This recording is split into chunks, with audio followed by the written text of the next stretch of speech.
Shalom, bersama saya Pendeta Reza Abraham dalam ringkasan pelajaran Sekolah Sabat 5 menit.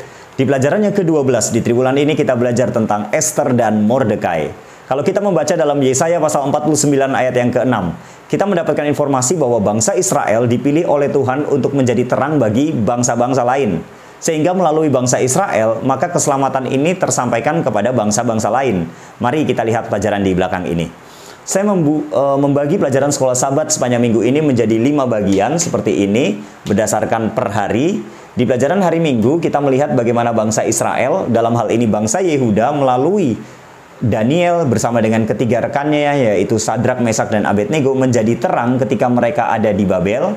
Kemudian dari hari Senin sampai dengan hari Kamis, kita melihat bagaimana bangsa Yehuda dalam hal ini melalui Ester dan Mordekai menjadi terang ketika mereka berada di kerajaan Media Persia. Kita lihat yang pertama di pelajaran hari Minggu. Dalam Daniel 1, Daniel 3, dan Daniel 6, kita mendapatkan informasi bahwa Daniel bersama dengan ketiga rekannya tetap mempertahankan iman mereka. Mereka menjadi terang meskipun mereka ada di bangsa asing, yaitu bangsa Babel, dengan situasi yang sulit menekan mereka. Di Daniel pasal 1, Daniel mempertahankan imannya, gaya hidupnya, dengan tidak mau makan makanan dan minum-minuman raja, karena tidak sesuai dengan apa yang diajarkan dalam firman Tuhan.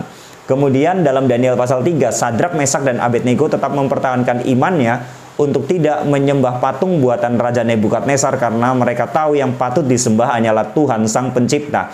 Kemudian dalam Daniel pasal yang ke-6, Daniel tetap menyembah dan beribadah kepada Tuhan meskipun saat itu ada peraturan selama 30 hari tidak boleh menyembah selain daripada Raja Darius. Nah, Daniel bersama dengan ketiga rekannya dalam situasi yang sulit di kerajaan Babel, mereka tetap menjadi terang dan mempengaruhi orang-orang di sekitar mereka untuk memperkenalkan siapa itu Tuhan.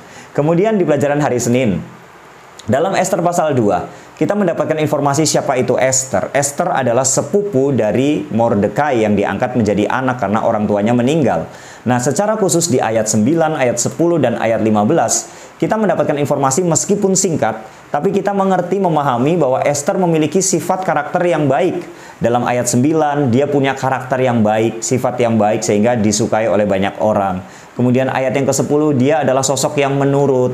Ayat yang ke-15, dia juga menurut kepada Hegai saat itu, sehingga banyak orang yang suka kepada Ester karena kebaikannya, sifatnya, karakternya.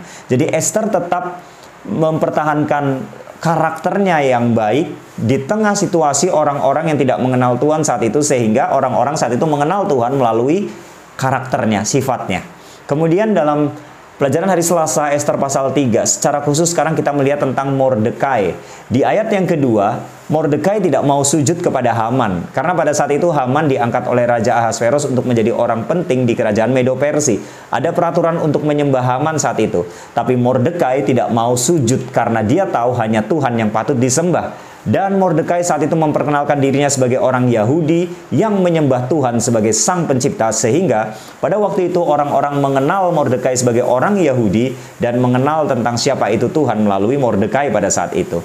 Kemudian di pelajaran hari Rabu, Ester pasal 4. Nah, secara khusus kita melihat di sini bagaimana keduanya, yaitu Ester dan Mordekai, ketika menghadapi situasi yang sulit, ketika mereka tertekan, bagaimana kehidupan mereka atau sikap mereka. Di ayat yang ke-14, ketika pada waktu itu Mordekai tahu bahwa bangsa Yahudi akan dibinasakan, maka di ayat 14 Mordekai meminta kepada Ester untuk berbuat sesuatu dan tidak diam saja. Jadi ada usaha dari Mordekai. Kemudian yang berikutnya, Mordekai yakin bahwa orang Yahudi akan ditolong oleh pihak lain meskipun Ester diam saja. Dia meyakini dan mengimani hal itu. Dan yang terakhir, Mordekai mengatakan bahwa Ester, kamu jadi ratu mungkin karena untuk masalah ini. Jadi dia punya iman. Jadi dalam hal ini, di situasi yang sulit, Mordekai tetap mempertahankan imannya, percayanya kepada Tuhan, bahwa ini semua adalah rencana dari Tuhan. Kemudian bagaimana dengan Ester? Di ayat yang ke-16, Ester meminta saat itu supaya Mordekai mengumpulkan orang-orang Yahudi, mereka berdoa dan berpuasa. Ini adalah sikap iman yang luar biasa. Selama mereka berdoa, berpuasa, maka Ester akan menemui Raja Ahasveros untuk berbicara tentang hal ini. Dan Ester mengatakan, meskipun aku tidak bisa bertemu dengan raja, aku rela untuk mati dalam hal ini. Jadi menunjukkan iman yang luar biasa dalam situasi yang sulit bagi mereka berdua.